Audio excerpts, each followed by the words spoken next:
welcome back to the Citizen channel. I hope you're all staying safe and well, and I continue to look, of course, at the City legend and an all-round pretty good guy, Francis Lee. I'll look back. This is part 3. If you've not checked out part 1 and part 2, please go back and check those out.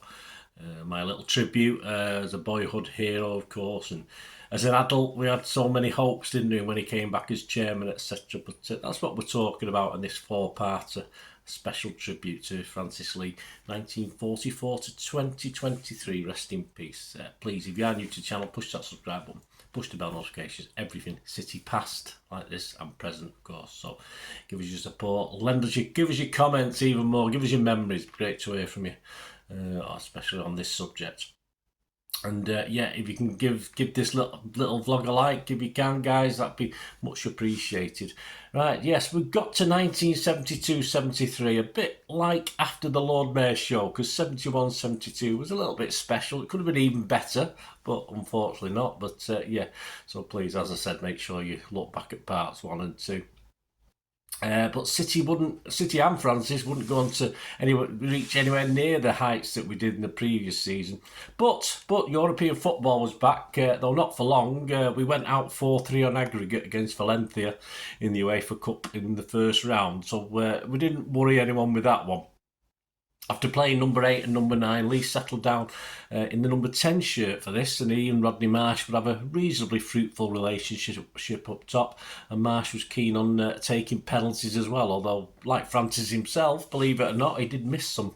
An early trophy for the Blues, as yet again we were invited to play in the Charity Shield. That's why we're such a small club, isn't it? Obviously the Football League always invited us. We're always willing to put ourselves out there.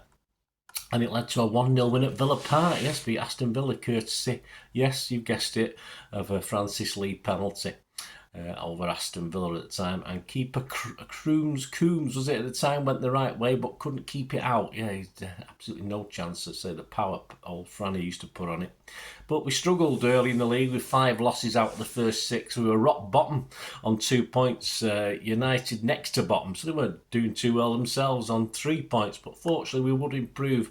Lee got 2, one right-footed from 8 yards to make it 1-0, and one left with a training pitch routine free kick as Bell played a free kick 25 yards out to Summerby next to the wall, who passed it to Lee, who hit home for the third in a main road 3-0 win over Norwich in the 3rd match of the season. His next goal was match 10, but it came at a hammering away at Stoke. His penalty a mere consolation in a 5-1 defeat. Another a penalty in a 2-1 win over West Bromwich Albion at Main Road on September the 30th. But as City improved, his next was at Everton, pouncing to flick in from inside the 6-yard box on the 11th of November after 7 minutes. His second was on 32 minutes in an eventual 3-2 victory. Our League Cup run ended in round 3 with defeat at Bury on October the 3rd. Lee had scored from the edge of the box, the first in a 4-0 win at home to Rochdale a month earlier. Francis notched our goal direct from a free kick in a 1-1 home draw with Ipswich on December the 2nd. He must have taken a 20-yard run. It wasn't even on camera. You can watch this, guys. It's on YouTube. It wasn't even on camera, and must have took a 20-25-yard run up and blasted it on through or over the wall. I couldn't tell, it went that fast. With the keeper Best at the time, he just sort of basically collapsed on the ground with the power of Franny's free kick. He missed games in late December through injury, but was back on the score sheet on February 10th with 2 against Spurs at White Hart Lane and a 3-2 win. Lee pounced on a defensive error to turn in from 6 yards to make it 2-1, and a header from a Tony Butt cross had made it 3-1.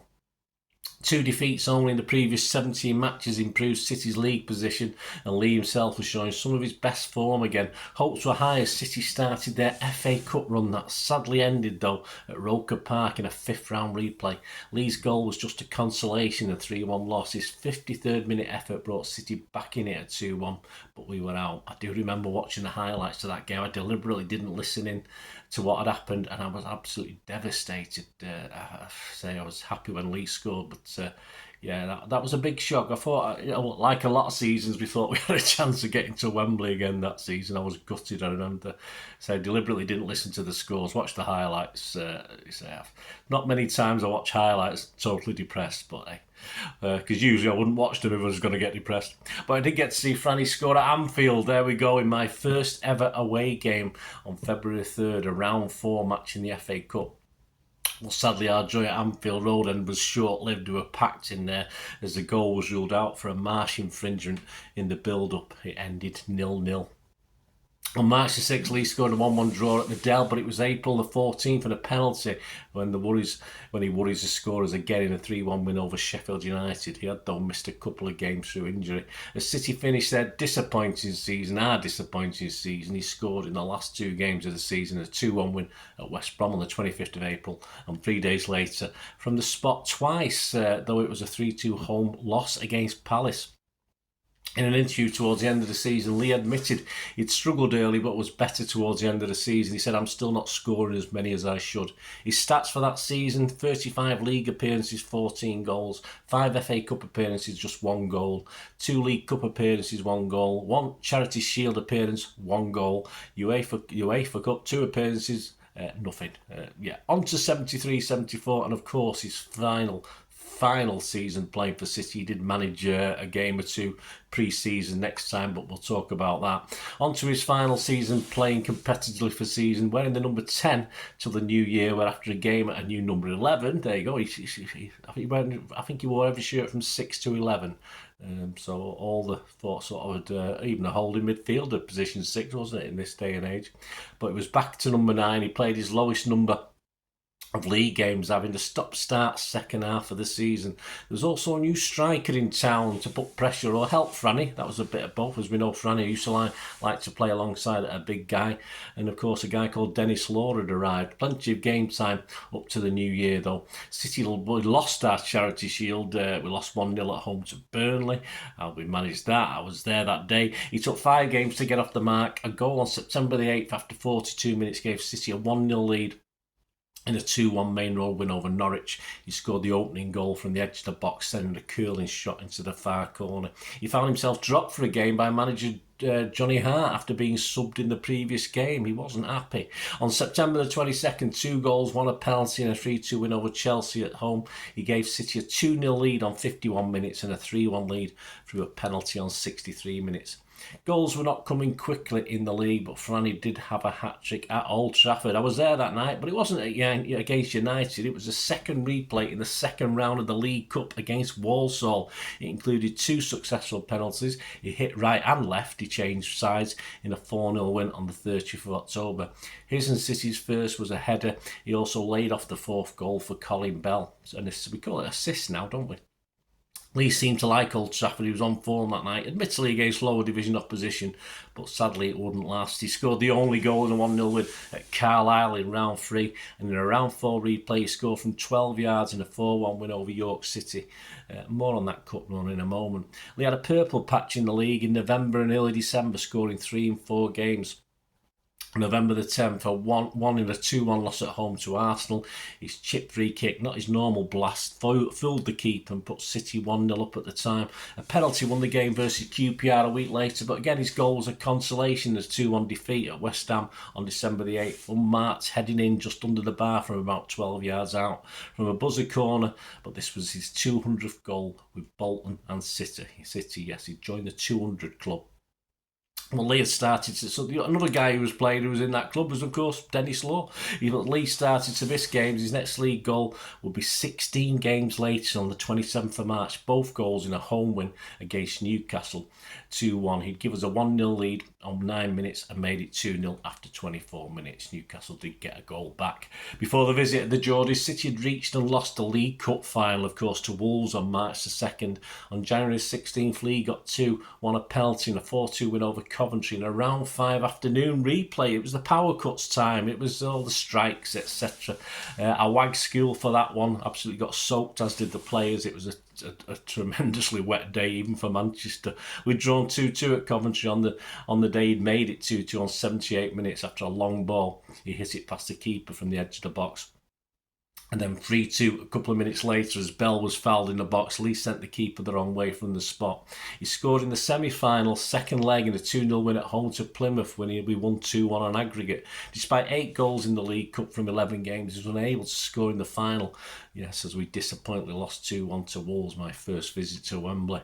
So with no League Cup, City went through the motion of finishing what would turn out to be another dreary league season. And to further challenge Franny's position, a certain guy came from Geordieland, from Sunderland. I'm not called Geordies, they're Mackhams, that's it. A certain Dennis Stewart had arrived. After the last goal against Newcastle on the 27th of March mentioned earlier, Lee scored again, a 1-1 home draw with Wolves. A day later on the 30th of March, he scored his last competitive goal for City to give us a lead in a 1-1 home draw with Liverpool. He had played under his third manager of the season. He'd had Hart, Saunders, and from this Liverpool game, of course, Tony Buck took full charge after being caretaker early in the season. But this other City legend, Buck, was to provide a shock for us Blues, for everyone, and Lee, at the start of the next season. Lee's goal against Liverpool at least guaranteed First Division survival with 3 games left. A team down the road was a little less fortunate, weren't they? They were down, not helped by our last day victory, of course, there on the 27th of April. This was Lee's last competitive game for City. The line-up that day in his last ever game as a competitive player: Corrigan, Barrett, Donachie, Doyle, Booth, Oakes, Summerby, Bell, Lee, Law and Stewart, and the sub was a certain Mr Henson. Season stats as well as the League Cup mentioned earlier. League games 22, 2 as sub, 9 goals.